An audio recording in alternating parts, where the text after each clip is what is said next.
Discuss कर रहे हैं केमिकल काइनेटिक्स का कॉन्सेप्ट मैप और माइंड मैप। ये आज दोनों हम डिस्कस करेंगे कि कैसे ये पूरी केमिकल काइनेटिक्स का जो चैप्टर है उसको मैं एक पेज पे कैसे लेके आऊंगी फॉर रियल पर्पस। ठीक है, तो इसमें बेटा जो हमारे पास टॉपिक है वो क्या है, केमिकल काइनेटिक्स है पहला टॉपिक, दूसरी रेट ऑफ रिएक्शन, इसी तरह elementary reaction and rate determining step, fourth topic है रेट एक्सप्रेशन और रेट लॉ, फिफ्थ टॉपिक है हमारे पास स्पेसिफिक रेट कांस्टेंट, सिक्स है order of reaction and its determination. ठीक है, first order, second order, third order.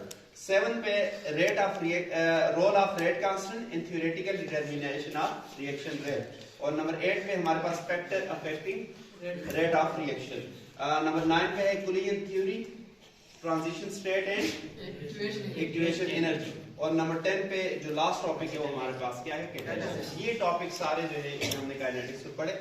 तो अभी हम स्टार्ट करते हैं माइंड मैप। इसमें केमिकल काइनेटिक्स किसके साथ deals with rate of reaction और मैकेनिज्म ऑफ रिएक्शन, और थर्ड क्या है, factor affecting rate of reaction. के फिजिकल केमिस्ट्री की वो ब्रांच जो रेट ऑफ रिएक्शन के साथ डील करे, मैकेनिज्म ऑफ रिएक्शन और factor affecting rate of reaction, उसको हम क्या नाम देते हैं, केमिकल काइनेटिक्स का नाम देते हैं। इसमें पहला टॉपिक हमारे पास था rate of reaction. What is rate of reaction? शाबाश, कि change of concentration of reactant और प्रोडक्ट पर यूनिट टाइम, उसको हम क्या नाम देते हैं, रेट ऑफ रिएक्शन। और इसमें आपने ये भी याद रखना है कि जब रिएक्टेंट्स की टर्म में इसको लेंगे तो नेगेटिव साइन आएगा साथ, और जब प्रोडक्ट्स की टर्म में लेंगे तो पॉजिटिव साइन आएगा। ठीक है, तो rate of reaction equal to delta x divided by delta t मैंने लिख दिया। ओके, इसके साथ हमारे पास टॉपिक था एलिमेंट्री रिएक्शन। क्या होता है एलिमेंट्री रिएक्शन? शाबाश, कि कोई भी रिएक्शन जो है, रिएक्शन अगर इन अ सीरीज ऑफ स्टेप, उन सब स्टेप को मुख्तलिफ जो डिफरेंट स्टेप होते हैं उसको हम क्या बोलते हैं, एलिमेंट्री स्टेप बोलते हैं, एलिमेंट्री रिएक्शन बोलते हैं। और रेट डिटरमाइनिंग स्टेप उनमें से कौन से होते हैं, जो सबसे slowest, the slowest step of reaction is called rate determining step. उसके बाद हमारे पास नेक्स्ट टॉपिक था रेट एक्सप्रेशन या रेट लॉ। ये क्या होता है, ये हमें बताता है कि रेट लॉ ये कहते हैं कि rate of reaction is directly proportional to molar concentration of product of molar concentration of reactants with each with appropriate power. कोई भी आपके पास पावर आ सकती है, वो पावर को क्या होगी वो हमें एक्सपेरिमेंट से पता चलेगा। तो rate is directly proportional to, मैंने ए लिखा और बी लिखा, और इनकी पावर मैंने क्या लिखी, X and Y. X and Y क्या है, ये इनकी पावर है। ठीक है, और ये कहां से मिलती है, थ्रू एक्सपेरिमेंट। ठीक है, और रेट इज इक्वल टू, फिर हम प्रोपोर्शनलिटी खत्म करते हैं तो के, और इसी तरह ए की पावर एक्स और बी की पावर वाई। इसमें आपको पता है ये के क्या है, शाबाश, कौन सा constant,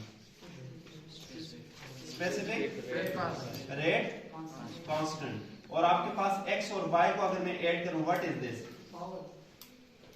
ji, order of reaction. x और y इनको सम करें तो ये ऑर्डर ऑफ रिएक्शन होते हैं। ठीक है, अच्छा नीचे आपके पास नेक्स्ट टॉपिक है स्पेसिफिक रेट कांस्टेंट। ये क्या होता है, इसको हम कैसे रिप्रेजेंट करते हैं, होता क्या है, is the rate of reaction कब, when concentration of reactant substance is unity. जब रिएक्टेंट सब्सटेंस की कंसंट्रेशन आप यूनिटी 1 लेते हो तो उस टाइम जो रेट ऑफ रिएक्शन है वही आपके पास क्या होते हैं, स्पेसिफिक रेट कांस्टेंट भी हो जाते हैं।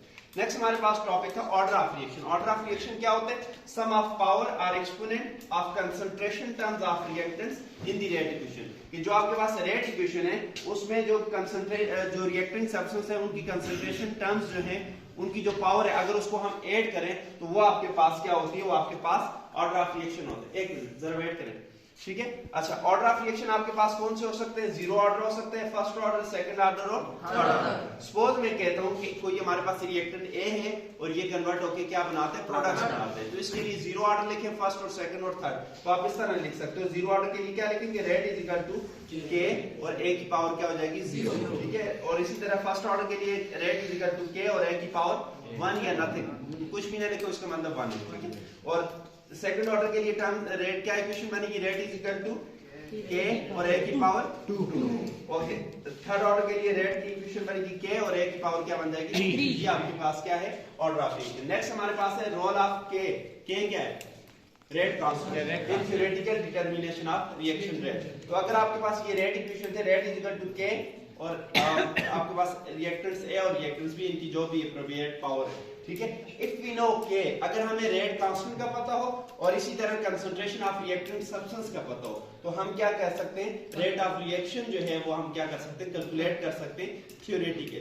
ठीक है, ये हमारे पास क्या है, रेट कांस्टेंट का रोल है in theoretical determination of reaction rate. Next हमारे पास टॉपिक था factor affecting rate of reaction कि कौन कौन से फैक्टर्स हैं जो रेट ऑफ रिएक्शन को क्या करते हैं, इफेक्ट करते हैं। तो हमारे पास 6 फैक्टर थे, nature of reactant, concentration of reactant, particle size, temperature, light और कैटालिस्ट। तो पहला हमारे पास है नेचर ऑफ रिएक्टेंट्स। अगर आपके पास जो रिएक्टेंट्स हैं वो आयनिक है तो ये क्या करेंगे, फास्ट रिएक्शन देंगे, ठीक है। और अगर वो कोवेलेंट है तो वो स्लो रिएक्शन। रीजन आपको पता है कि आयनिक है उसमें बॉन्ड ब्रेक्स नहीं करने पड़ते, क्योंकि आयंस वैसे ही सेपरेट हो जाते हैं सॉल्यूशन में तो बड़ी जल्दी रिएक्ट कर जाते हैं। मगर कोवेलेंट में ओल्ड बॉन्ड पहले ब्रेक करने पड़ते हैं तब जाके नए बॉन्ड्स बनते हैं, तो इसलिए जरा वो क्या होते हैं, स्लो हो जाते हैं। दूसरा फैक्टर है concentration of reactants. Concentration of reactant is directly proportional to rate of reaction. जितनी कंसंट्रेशन ज्यादा इतनी रेट ऑफ रिएक्शन ज्यादा होगा। तीसरा आपके पास है पार्टिकल साइज। मैंने कहा particle size is inversely proportional to rate of reaction. Particle size जितना बड़ा होगा रेट ऑफ रिएक्शन उतना कम होगा। क्यों? क्योंकि पार्टिकल साइज जितना बड़ा होता है सरफेस एरिया कम होता है। जितना पार्टिकल साइज छोटा होगा रेट ऑफ रिएक्शन क्या होगा, फास्ट होगा, क्योंकि पार्टिकल साइज अगर छोटे तो सरफेस एरिया जो है वो बढ़ जाता है, ठीक है। तो जो रिएक्शन साइड है वो इंक्रीज हो जाती है। इसी तरह नेक्स्ट हमारे पास टेंपरेचर। तो temperature is also directly proportional to rate of reaction. कैसे? टेंपरेचर जब बढ़ता है काइनेटिक एनर्जी ऑफ मॉलिक्यूल्स बढ़ती है, नंबर ऑफ कुलियंस बनते हैं, तो आपके पास क्या होता है, रेट ऑफ रिएक्शन भी इंक्रीज हो जाता है। नेक्स्ट है लाइट। लाइट भी directly proportional to rate of reaction. अगर ऊपर मैंने एक मेंशन किया क्या, फोटोकेमिकल, सिर्फ ये फोटोकेमिकल रिएक्शन पे काम करेगी। उनमें लाइट जो है वो आपके पास टेंपरेचर डिपेंडेंट रिएक्शन जो है लाइट डिपेंडेंट होता है फोटोकेमिकल रिएक्शन में, ठीक है। अच्छा नेक्स्ट है कैटालिस्ट। कैटालिस्ट अगर प्रेजेंट है तो रेट ऑफ रिएक्शन फास्ट है, अगर एब्सेंट है तो रेट ऑफ रिएक्शन क्या होगा, स्लो होगा, क्योंकि कैटालिस्ट का काम ही होता है।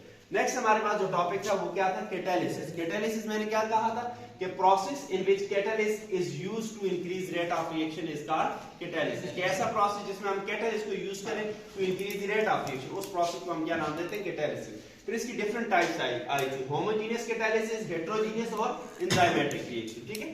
तो होमोजेनियस कैटालिसिस कौन से होते हैं, जिसमें रिएक्टेंट और कैटालिस्ट वो सेम फेज में हो, ठीक है, दोनों लिक्विड, दोनों सॉलिड, दोनों गैस, तो वो आपके पास होमोजेनियस। हेटेरोजेनियस कैटालिसिस क्या होंगे, जिसमें रिएक्टेंट और कैटालिस्ट जो है वो डिफरेंट फेज में हो। और एंजाइम कैटालिसिस कौन से होंगे, जिसमें कैटालिस्ट कौन हो, एंजाइम, प्रोटीन इन नेचर ना, एंजाइम हो तो उसको एंजाइम कैटालिसिस बोलते हैं। नेक्स्ट हमारे पास कुलियन थ्योरी थी। What is collision theory? तो इसके 3 असम्पशंस है कि the reactant molecules must collide with each other, पहला पॉइंट। सेकंड क्या था, the reactant molecule must have some minimum energy which is called, क्या कहते हैं, एक्टिवेशन एनर्जी, तब वो रिएक्ट करेंगे। और थर्ड क्या था, the reactant molecules having energy equal to activation energy must collide along with proper orientation। Proper orientation से जब वो कोलाइड करेंगे तो तब वो रिएक्शन करेंगे। तो ये 3 पॉइंट्स थे किसमें, कुलियन थ्योरी में।